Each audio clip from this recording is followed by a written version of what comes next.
You meet him at 17. Construction worker, poor. Walks you home from school carrying your books. Brings you tacos from the corner stand because he can't afford a restaurant. Promises you a house with a garden. You marry at 19. The money starts coming, and you don't ask from where. Because in Sinaloa, asking where money comes from is like asking why it rains. It just appears. First a new truck. Then a new house. Then the house has marble floors, and a gate, and bodyguards, and a pool, and bulletproof glass in the windows. But you only notice the garden because that's the promise you're holding on to. By 25, you have 2 kids, a boy and a girl. Maids, cooks, drivers. Your husband disappears for days and comes home either gentle or hollow, depending on how business went. You learn not to ask.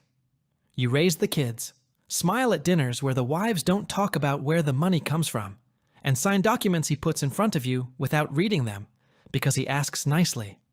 And you love him. "Don't worry about it," is the phrase that runs your marriage.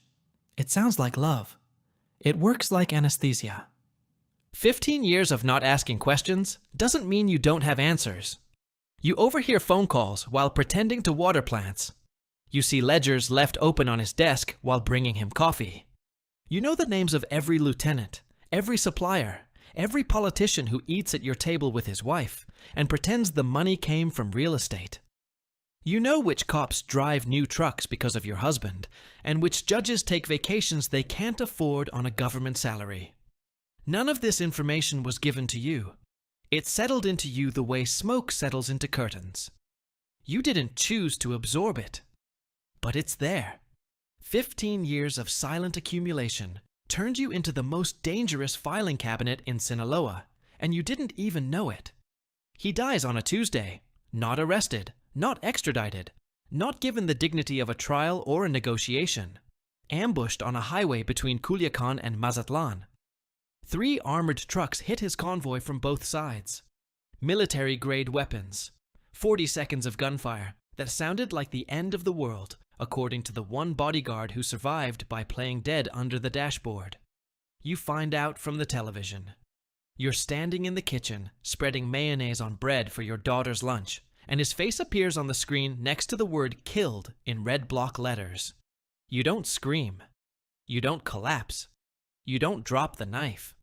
You just stand there with mayonnaise on your fingers, watching shaky helicopter footage of burned-out vehicles on a highway shoulder, while a reporter describes your husband as one of the most powerful drug traffickers in the Western Hemisphere. Your daughter walks in barefoot in her school uniform. She's 10. She looks at the screen, then looks at you, then looks at the mayonnaise on your fingers. She doesn't say a word. She doesn't ask what happened. Those quiet eyes already know. She's known something was wrong her whole life. This is just the confirmation. The funeral is massive. 400 people. Men you've never seen weeping over his casket like they lost their own father. Men you have seen refusing to make eye contact with you. Women in black whispering behind their hands. Your mother is there. She holds your arm the entire time and doesn't let go. She still doesn't say what she knows. Mothers never do. You stand at the front holding your children's hands, and you scan the room the way your brain has learned to scan every room after 15 years of silent observation. You read the faces the way you read your husband's moods. Every man here is doing math. Some are calculating how to take what your husband built. Some are calculating whether you're an asset worth keeping. Some are calculating whether you're a loose end that needs trimming before the organization restructures.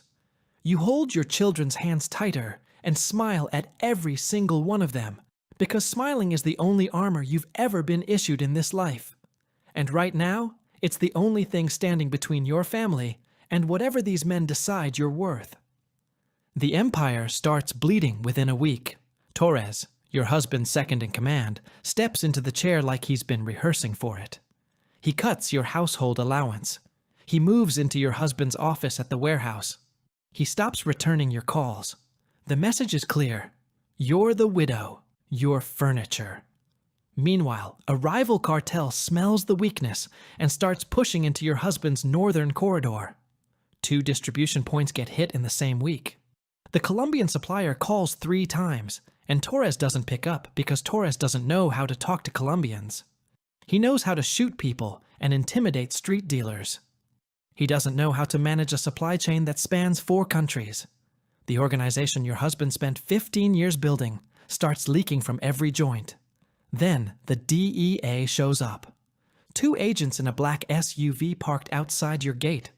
They send a card through the guard. Protection, relocation, new identities. In exchange, everything you know. You look at the card and put it in a kitchen drawer. You don't call. The money runs out faster than you expected. Accounts frozen. Property seized. Your kid's school costs $30,000 a year.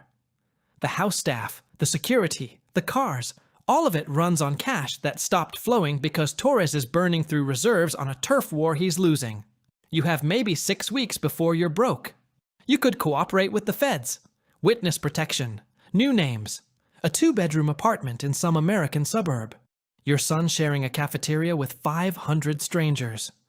Your daughter shopping at thrift stores. Safety, but a life so far beneath the one they know they'd spend their childhoods grieving a world they can't explain to anyone. Or you could use what you know. 15 years of silence left you with more operational knowledge than Torres will ever have. You know the routes. You know the suppliers. You know the accountant.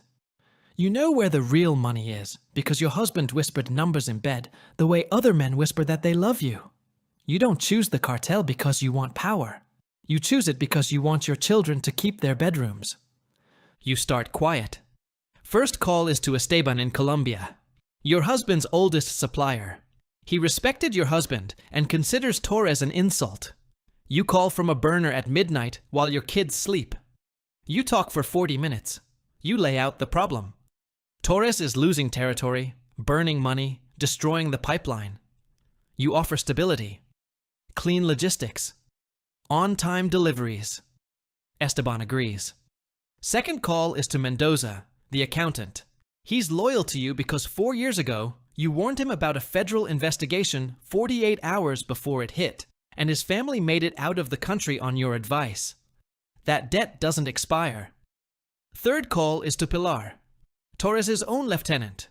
Young, smart, tired of being overlooked. You offer him the top seat at the distribution table.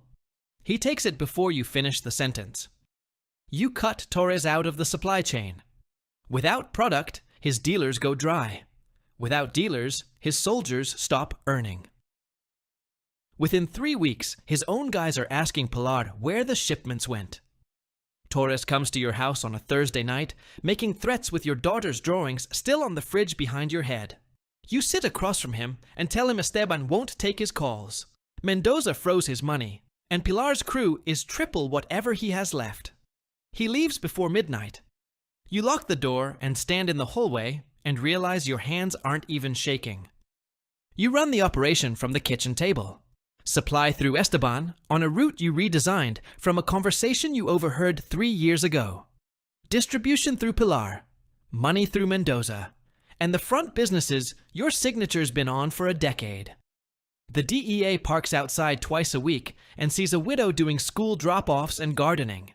You're the most powerful person in the state, and you look like a single mom. The rival cartel backs off because the supply is flowing, and wars are bad for business. Territories stabilize. Money returns clean. In 6 months, you've turned a collapsing empire into something more efficient than it ever was under your husband. Here's the part you won't say out loud. Not to Mendoza. Not to Pilar. Not to your mother. Not to the priest at Sunday Mass. Not to the mirror. You're good at this. Better than he was. Your husband ran on fear and muscle, and the blunt force of a man who grew up believing volume equals authority. You run on information and patience and the surgical precision of a woman who spent 15 years being underestimated by every man in every room. He made enemies because his ego entered rooms before he did. You don't have an ego. You have a filing cabinet in your head and 15 years of data nobody knows you collected. The organization is cleaner, quieter, and more profitable under you than it was under him. You eliminated Torres without a weapon. You secured the Colombian supply with a phone call. You restructured distribution by promoting a man your husband never would have trusted because your husband promoted loyalty and you promote competence. And you like it. Not the drugs, not the violence that happens at the edges of the business, the parts you still refuse to look at directly, because looking at them would require you to admit that the money paying for your daughter's piano lessons passed through rooms where people suffered. You don't look at that. You look at the control. For 15 years, every decision in your life was made by a man who loved you enough to build you a garden and not enough to let you choose your own flowers. Now you choose everything. And the feeling that gives you is something you recognize because you saw it on his face 1,000 times. That calm certainty after a good week. That quiet glow of a person who knows the machine is running and they're the one running it. You have that glow now. And it terrifies you. Not because it's new, because it's familiar. Because understanding that feeling means you finally understand him. Not the boy who carried your books. The other one. The one you spent 15 years pretending didn't exist. You understand him completely now, and understanding him means becoming him. And becoming him means the woman who fell in love at 17 is gone. She didn't leave. She just got buried under the same silence that buried everything else in this house. Your son is 13. He finds out from a bodyguard's phone call he shouldn't have heard. He stands across the kitchen counter and asks if you're doing what Dad did. You tell him you're keeping the family safe. He says that's what Dad always said too. Same words, same door closing behind the eyes. He walks out.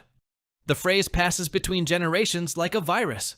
You didn't even say, "Don't worry about it." But he heard it anyway because silence and those 4 words are made of the same material. Your daughter is different. She's 11.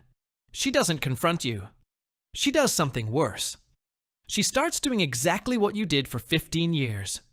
Watching, listening, absorbing. She overhears your calls and pretends she didn't. She notices when Pilar visits and files it behind those quiet eyes. One evening, you catch her looking at you across the dinner table with an expression that stops your heart. You recognize it because you've worn it for 15 years. It's the face of a woman learning that the smartest thing she can do in this house is not ask questions. She's 11 years old, and she's already becoming you. You built this empire to protect them. You took the throne to save the only life they've known. But watching your daughter practice silence the way you practiced it, you realize the darkest inheritance isn't the money or the territory or the name. It's the quiet. The same quiet he gave you is the quiet you just gave her, and someday she'll give it to someone else. Because empires collapse, but silence is forever. That's a wrap. This story is fiction. But behind every cartel headline, there's a woman who either ran or stayed. The ones who stayed didn't always stay because they wanted to. They stayed because the math made more sense than the morals. If this one hit, drop a comment. More coming. Subscribe.